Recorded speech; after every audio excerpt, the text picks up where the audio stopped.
Hello students, welcome back to Gulf Sea Academy and welcome back to our another wonderful session। और मैं हूं सूर्य शुक्ला। जैसा कि आपको पता है GS for all series start की थी हमने, है ना।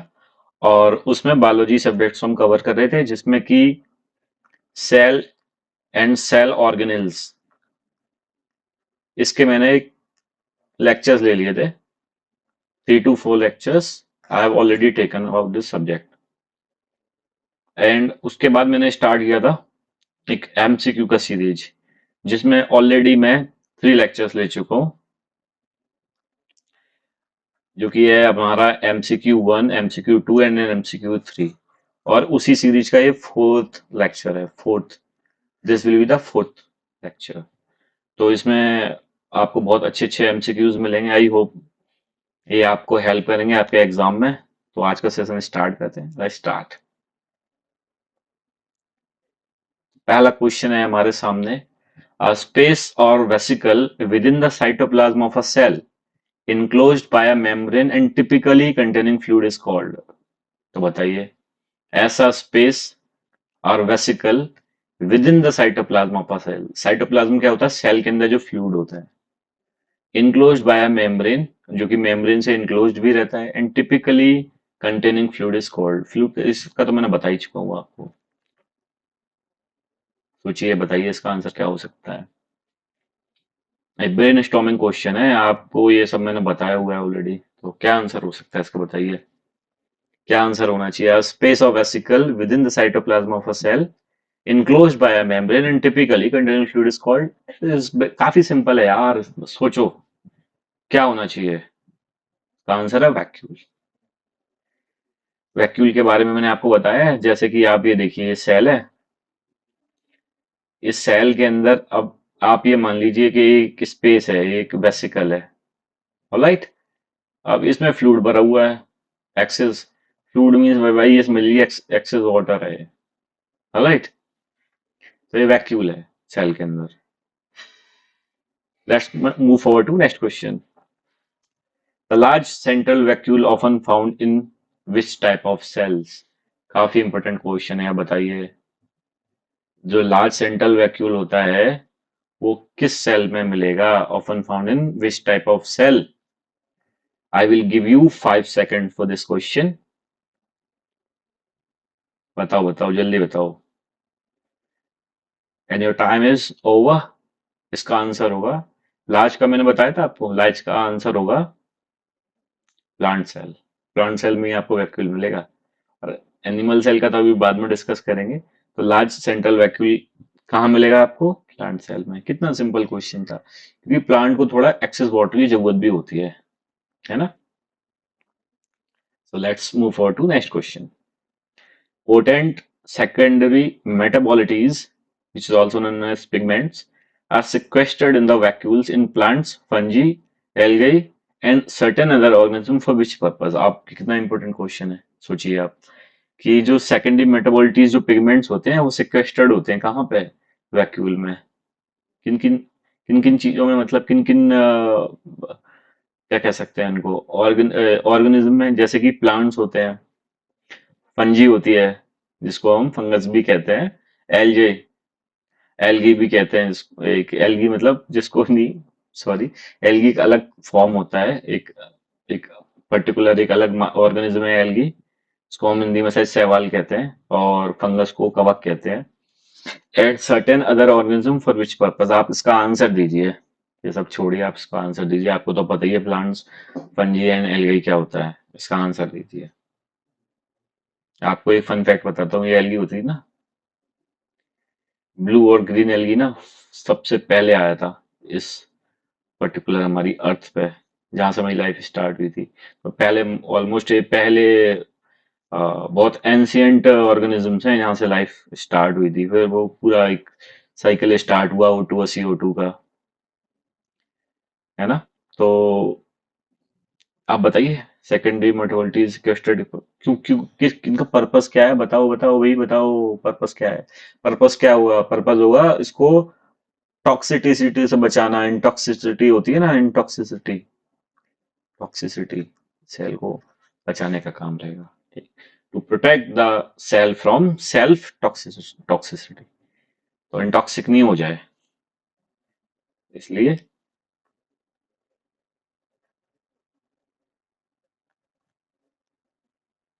To protect the cell from self toxicity.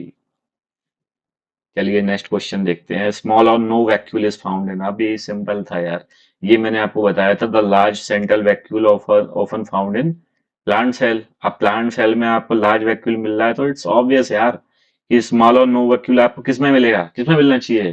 कितनी सेल होती है, दो ही तो होती है, प्लांट सेल होती है, एनिमल सेल होगी, तो ऑब्वियस है यार इसका आंसर एनिमल सेल होगा। इसमें तो मतलब दिमाग लगाने की क्या जरूरत है, सिंपल सा क्वेश्चन है, लॉलीपॉप।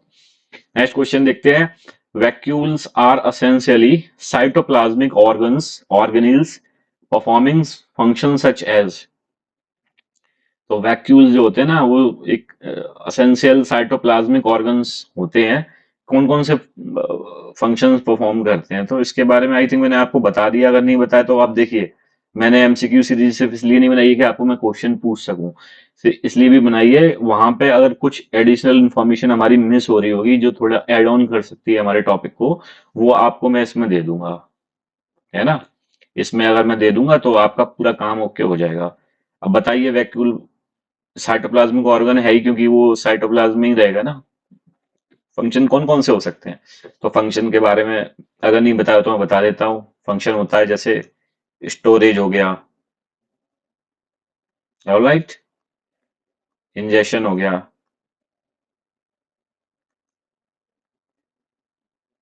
एक्सक्रीशन हो गया, डाइजेशन हो गया, डाइजेशन हो गया, and expulsion of water, alright. तो देखिए, स्टोरेज, इंजेशन, डाइजेशन। अब आप सोच रहे होंगे इंजेशन और डाइजेशन क्या होता है, तो ये मेटाबॉलिज्म में आपको समझाऊंगा। हमारी बॉडी में भी जो मेटाबॉलिज्म होता है जिसमें हम माउथ कैविटी से स्टार्ट करते हैं खाने को, जिसमें हमारे एमाइलेज वगैरह ये सब चीजें मिक्स होती हैं, लार वगैरह, और फिर HCl अंदर जाके मिलेगा, फिर वो एनएस के थ्रू, एक्सक्रेशन के थ्रू वो सब चीज बाहर निकलती है। तो इसमें भी एक प्रोसेस होती है जिसमें हम च्यू करते हैं, तो ब्रेकिंग से स्टार्ट होता है, फिर असिमिलेशन तक जाता है, इंटेस्टाइन में असिमिलेशन होता है, उसके बाद एक्सक्रीशन होता है। तो यही सब प्रोसेस है। वैक्यूल काफी काम की चीज है। तो एक्सक्रीशन हो गया, एक्सपल्सन ऑफ एक्सेस वाटर हो गया, इसको भी रिवाइज कर लेते हैं। तो वैक्यूल क्या है, एक स्पेस है या वेसिकल है साइटोप्लाज्म ऑफ अ सेल में, जो कि एक मेम्ब्रेन से इनक्लोज रहता है और कंटेनिंग फ्लूइड, फ्लूइड से कंटेंट होता है। The large central vacuole often found in plant cells, plant cell में मिलेगा। एंड स्मॉल किस में मिलेगा, एनिमल सेल में, स्मॉल और नो वैक्यूल। और potent secondary metabolic pigments are secreted in vacuole in plant, fungi, algae and certain other one, for which purpose, किस चीज से बचाएं, to protect from self toxicity से बचाने। आपको एक चीज बताई थी ना मैंने, लाइसोसोम, वो क्या कर रहा था, वो सब कुछ खा रहा था, साइडल बैग था वो, है ना। वैसे ही है। Reticular essential cytoplasmic organelles performance function है storage, injection, digestion, excretion, expulsion water, excess water, ये मैंने आपको बता दिया है। And next, let's move forward to next question. Next question क्या है, a space is a cellular structure involve in the process of cell division. आहा, cell division, इसको देखते ही आंखें चमक गई आपकी। अब सेल डिवीजन में आपको ज्यादा दिमाग मत लगाना, मीटोसिस मायोसिस पर मत जाना, सिर्फ सिंपल सेल डिवीजन की बात कर रहे हैं यहाँ पे। तो सेल डिवीजन कौन करता है, कौन है भाई साहब जो सेल डिवीजन के लिए सबसे इंपॉर्टेंट बंदे हैं, बताओ बताओ, पढ़ा चुका हूँ ये मैं, बताना होगा। सेंट्रोसोम,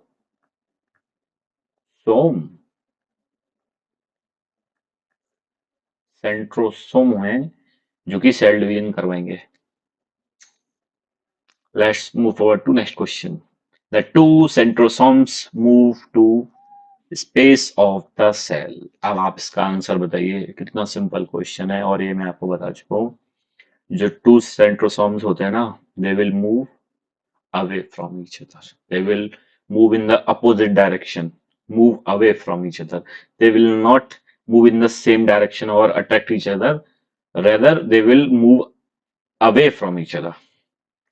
सो इसका आंसर होगा opposite ends, which is quite obvious. Next question की तरफ बढ़ते हैं। Proteins called space assemble into a spindle between the centrosomes and help separate the replicated chromosomes into the cells। तो उन प्रोटीन्स का नेम क्या है जो असेंबल होती हैं किसमें? एक स्पाइंडल के फॉर्म में, एक सैक होता है ना, एक के ऊपर एड ऑन होती है, between the two centrosomes and help separate the replicated chromosome into the space cells. तो इसका आंसर दीजिए। Proteins called assemble into a spindle, क्या होना चाहिए इसका आंसर? प्रोटीन का नेम क्या है? और दूसरा, रेप्लिकेट क्रोमोसोम वाला एक ये जो फंडा है ना, ये भी आपको समझाना है, सेपरेट करती है। तो उसका आंसर होगा, उनको कहते हैं माइक्रोट्यूबल्स, और ये क्रोमोसोम को डॉटर सेल्स में रेप्लिकेट कर देती है। तो बहुत सिंपल सा आंसर है। Let's move forward to next question. Which cell organelle is known as the cytoskeleton or endoskeleton of this cell? अभी देखिए इसमें क्वेश्चन में ही इसका आंसर है, endoskeleton. Help in forming skeleton of the cell, skeleton बनाने, cell के skeleton बनाने में हेल्प करता है। तो इसका आंसर दीजिए। ऐसा कौन सा सेल ऑर्गेनेल है जिसको साइटोस्केलेटन या एंडोस्केलेटन ऑफ द सेल कहते हैं? Helps in forming skeleton of the cell. इसका क्या आंसर होगा? बताओ बताओ बताओ, बहुत सिंपल है, मैंने बताया आपको। तो इसका आंसर क्या होगा? इसका आंसर होगा हमारा एंडोप्लाज्मिक रेटिकुलम। अभी मैंने बताया था आपको, क्वेश्चन में ही छुपा हुआ है। ये देखिए एंडो लिखा हुआ है, एंडो। इसका आंसर हुआ ई आर, एंडोप्लाज्मिक रेटिकुलम। तो उसको हम रिवाइज कर लेते हैं फिर से इन क्वेश्चंस को। सेंट्रोसोम एक सेलुलर स्ट्रक्चर है जो सेल डिवीजन की प्रोसेस में लगा हुआ रहता है। The two centrosomes will move from each other, opposite and में मूव करेंगे। Sorry. Proteins called microtubule assemble इन अ स्पाइंडल। जो माइक्रोट्यूबल्स होते हैं ना, ये प्रोटीन होते हैं स्पाइंडल के फॉर्म में मिलेंगे आपको टू सेंट्रोसोम्स के बीच में, और help to separate the replicated chromosome into the daughter cells. Daughter cells के फॉर्म में रेप्लिकेट कराते हैं, ठीक है। Which cell organelle is known as the cytoskeleton और endoskeleton of the cell? ये होगा हमारा एंडोप्लाज्मिक रेटिकुलम। चलिए अब आगे बढ़ते हैं, नेक्स्ट क्वेश्चन की तरफ चलते हैं। Rough ER, rough endoplasmic reticulum synthesizes lipids, phospholipids as in plasma membrane and steroids। Right और रॉन्ग? अभी ये राइट और रॉन्ग वाला क्वेश्चन आ गया, बताइए आप। इसका आंसर दीजिए, क्या होना चाहिए इसका आंसर? राइट और रॉन्ग बताओ।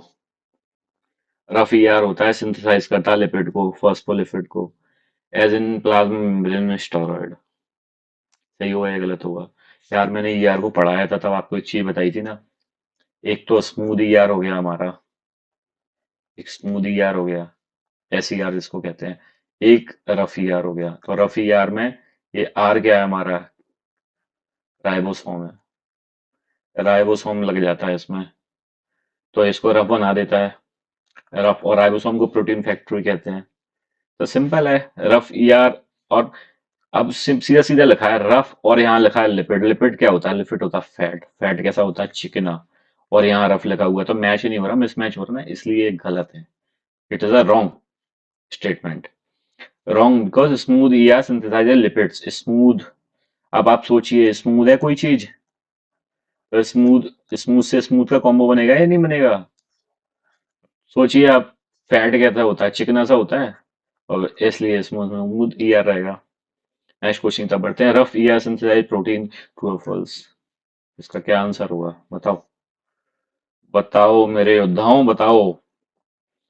Rough ER synthesizes protein. Rough ER है ना, रफ ईआर प्रोटीन को सिंथेसाइज करता है। क्या होना चाहिए इसका आंसर? ट्रू और फॉल्स? अरे अभी तो बताया कुछ सेकंड पहले।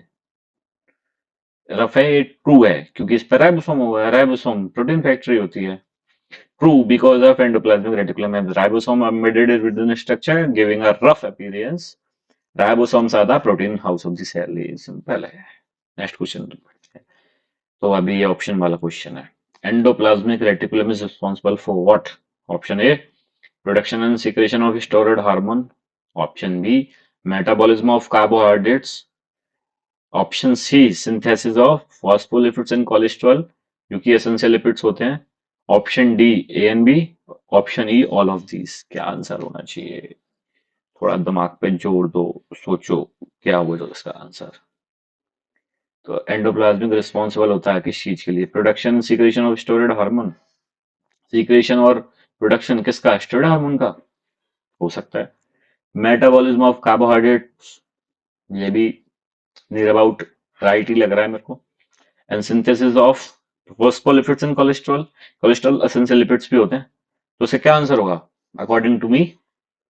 Answer should be and answer would be E all of these. Let's see all of these, है ना? तो ये देखिए, रफ ई आर सिंथेसाइज करता है लिपिड को, गलत स्टेटमेंट थी क्योंकि रफ रफ करेगा प्रोटीन को और स्मूथ करेगा हमारा लिपिड्स को। एंडोप्लाज्मिक जो रेटिकुलम है रिस्पॉन्सिबल हुआ किस किस चीज के लिए? Production secretion of steroid hormone के लिए, मेटाबॉलिज्म कार्बोहाइड्रेट्स के लिए, synthesis of phospholipids and cholesterol को एसेंशियल लिपिड्स कहते हैं। अब नेक्स्ट क्वेश्चन की तरफ हम बढ़ते हैं। ER releases space which are necessary for the nervous system and muscular system। ये मैंने आपको लेक्चर में पढ़ाया था। ER रिलीज करता है क्या? ऐसी कौन सी चीज है जो ER रिलीज करता है जो नर्वस सिस्टम के लिए, मस्कुलर सिस्टम के लिए जरूरी होती है? बताओ बताओ बताओ, बताइए। आई will give you 5 seconds for this question. 1, 2, 3, 4, 5 and the suspense is over। Calcium ions, जो कैल्शियम आयन होते हैं ना, वो जरूरी होते हैं नर्वस सिस्टम और मस्कुलर सिस्टम के लिए, जो कि ER रिलीज करता है ना? चलिए नेक्स्ट क्वेश्चन की तरफ बढ़ते हैं। Which cell organelle is known as the protein factories of cell? ये तो यार अभी बताया मैंने, राइबोसोम्स का आंसर अभी तो बताया, कितनी बार डिस्कस किया, तो लॉलीपॉप है। Ribosomes are the protein factories of the cell. Next question की तरफ बढ़ते हैं। Space can be found floating freely in the cell's cytoplasm or embedded within the endoplasmic reticulum। तो ER पे ये आपको एम्बेडेड मिलेगा, चिपका हुआ मिलेगा, और साइटोप्लाज्म में फ्री फ्लोट करता है। क्या है, मैं क्या हूँ जो मैं कहीं भी डोल जाता हूँ, कहीं भी घूम जाता हूँ, यहाँ भी चला मैं, इधर चला मैं, उधर चला मैं, सब जगह चला और जाके एंडिकुलम पे जाके चिपक गया। क्या हूं मैं? बताओ भैया। इधर चला उधर चला। ऋतिक रोशन, अरे ऋतिक रोशन, चलिए बताओ। राइबोसोम, राइबोसोम था भाई साहब। बहुत मन चला है, ये कहीं भी चला जाता है, घूमता है, मुझे यहाँ भी चाहिए वहां भी चाहिए, सब कुछ चाहिए। ये आपको ऐसे डॉट, सॉरी, डॉट डॉट के फॉर्म में मिलेगा, ऐसे डॉट डॉट के फॉर्म में, ये डॉट डॉट के फॉर्म में ऐसे मिल जाएगा आपको। यही तो रफ बना रहा है यार, ER को रफ क्या बना रहा है? रफ कोई ER कोई अलग अलग चीज थोड़ी है। ER तो ER है। अब जहां पे राइबोसोम चिपक रहे हैं वहां पे हम उसको हम रफ ER बोल रहे हैं, जहां पे नहीं चिपके हैं वो स्मूथ सरफेस है। तो ribosome word is made up of two words, ribo and some. Some means soma. If ribo stands for ribonucleic acid, then soma stands for, बताओ बताओ मेरे योद्धाओं, बताओ। अगर राइबोसोम वर्ड है ना, टू वर्ड से मिलकर बना, इसको ब्रेक कर दिया, ribo and some. Some means soma हो गया। अगर राइबो मतलब राइबो न्यूक्लिक एसिड है, तो सोम का मतलब क्या है, सोमा का मतलब क्या है, बताओ।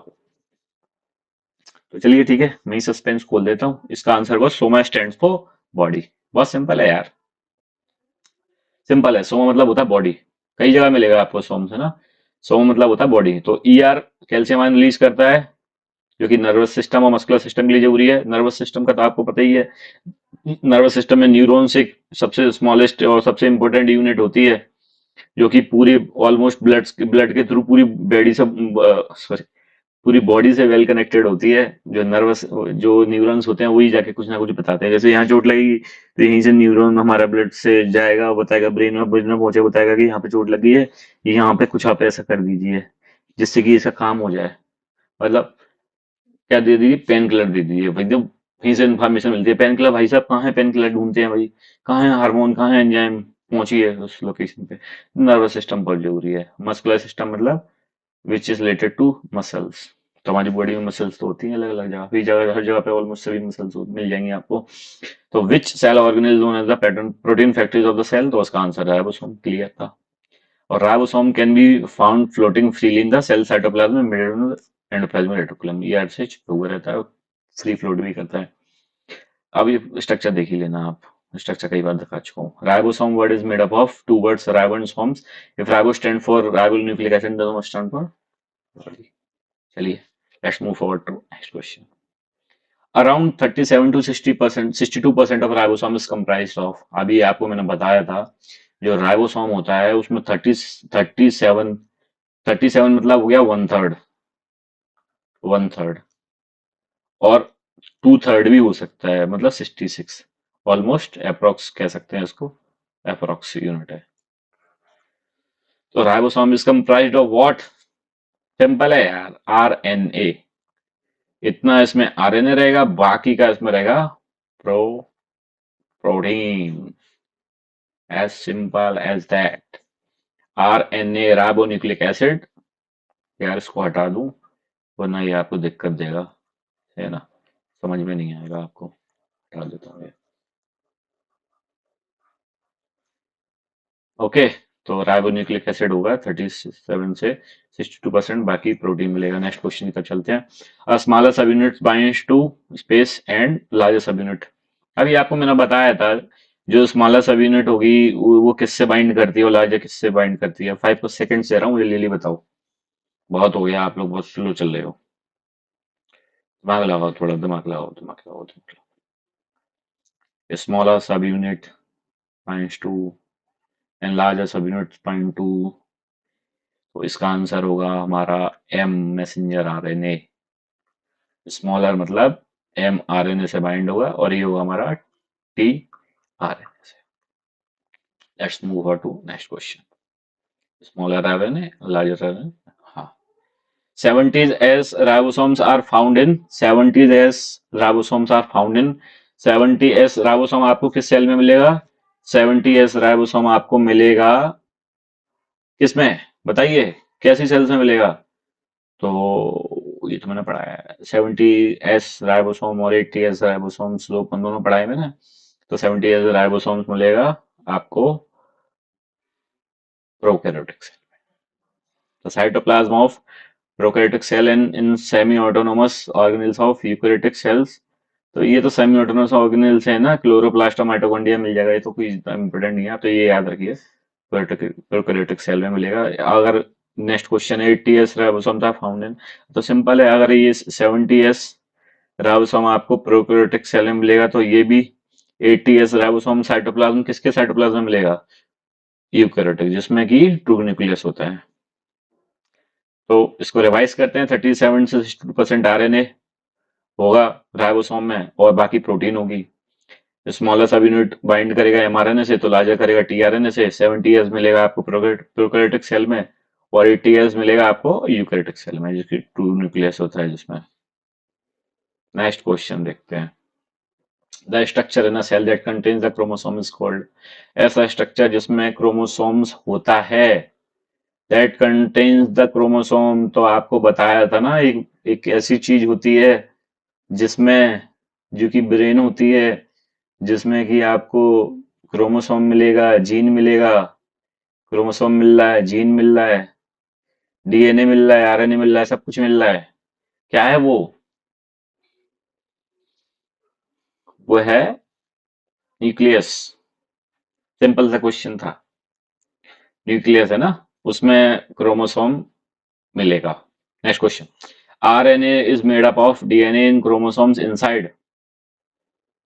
तो क्रोमोसोम्स में डीएनए से आरएनए बनना है, वो किसके किस में होता है? इनसाइड।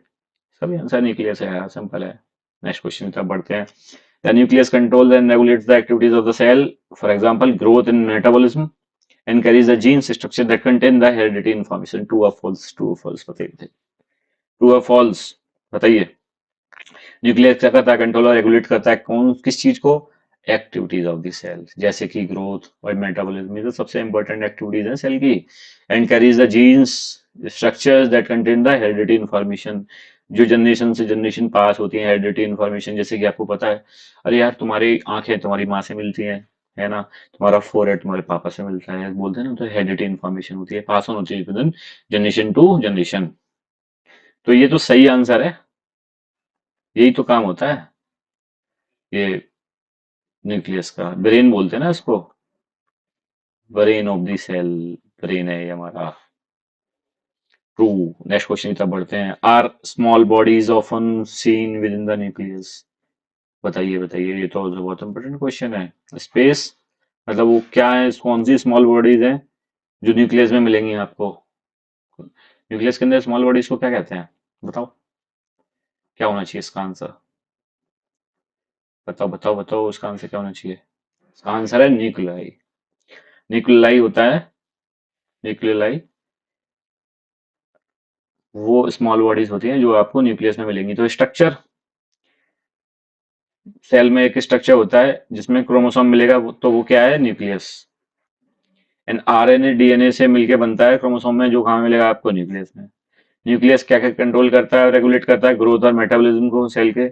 और जीन्स और स्ट्रक्चर होते हैं जो कि हेरिडिटी इंफॉर्मेशन रखते हैं।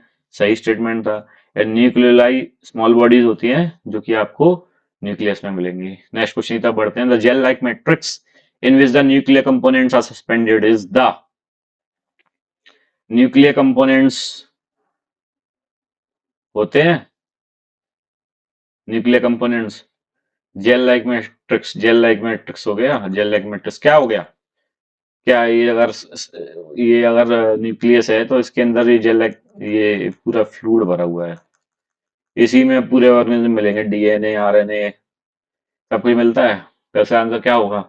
बहुत सिंपल है यार, इसका आंसर होगा हमारा न्यूक्लियर प्लाज्म।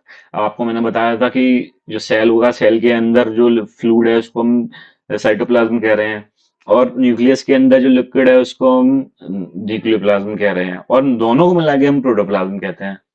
दोनों चीजें मिल जाती है तो प्रोटोप्लाज्म हो जाता है, तो न्यूक्लियर प्लाज्म। सॉरी अगर बैकग्राउंड वॉइस आ रहा हो तो I am extremely sorry.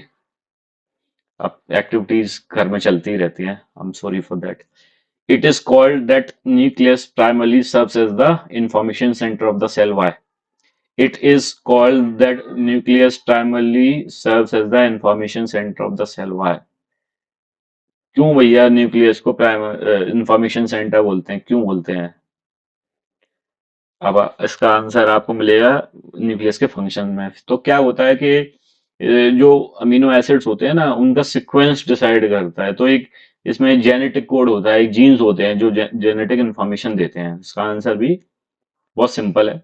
Because the nucleus houses in organisms genetic code which determines the amino acid sequence of the protein critical for day to day function. तो बहुत simple है। अब ये सब चीजें अगर करेगा तो उसको इन्फॉर्मेशन सेंटर तो बोलना बनता है ना यार, बिल्कुल बनता है। In human space lose their nuclei upon maturation का क्या आंसर होना चाहिए? इसका ऑप्शन है फर्स्ट आरबीसीज, सेकंड है डब्ल्यूबीसीज व्हाइट ब्लड कॉर्प सेल्स, पहला red blood corpuscles, C platelets, D A and B. मतलब आरबीसीज एंड डब्ल्यूबीसीज का क्या आंसर होना चाहिए? बताइए बताइए बताइए। ह्यूमन होते हैं ना, जैसे हम लोगों में न्यूक्लियाई मैच्योरेशन पे न्यूक्लियाई छोड़ देता है, लूज कर देता है। कौन सी चीज है वो? RBC WBC platelets and ANB. ये इसका मैंने आपको बताया था शायद, आरबीसी और स्प्लीन का। तो इसका आंसर होगा RBC, red blood corpuscles, red blood corpuscles. तो इसको रिवाइज करते हैं। न्यूक्लियर कंपोनेंट्स सस्पेंडेड होते हैं, इसको क्या बोलेंगे? न्यूक्लियोप्लाज्म।